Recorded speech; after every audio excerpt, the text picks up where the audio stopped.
अस्सलाम वालेकुम वीवर, मैं हूं इमरान अली और आप देख रहे हैं मेरा YouTube channel technical Imran Ali.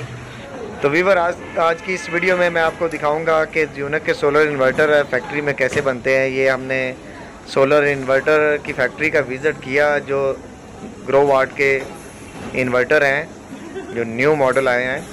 ये आप देखें ये इनकी कैसे टेस्टिंग होती है और कैसे ये लैब में टेस्ट होने के बाद ये सारा प्रोसीजर आपको इसी वीडियो में मैं दिखाऊंगा। तो वीडियो को स्किप किए बगैर वीडियो को एंड तक देखें और देखें कि ये इन्वर्टर का प्रोसेस कैसे स्टार्ट होता है और कैसे एंड होता है। और इसी वीडियो में मैं आपको दिखाऊंगा कि ज़्यूनक के सोलर पैनल कैसे बनते हैं।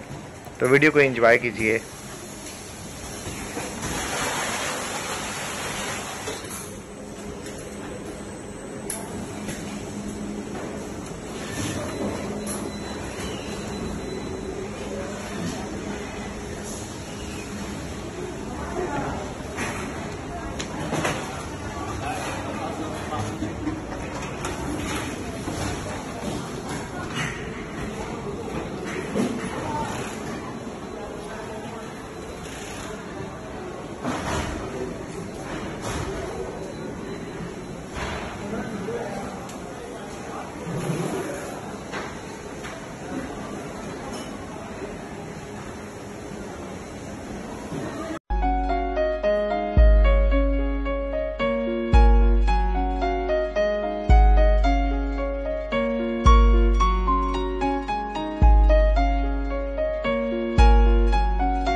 Good.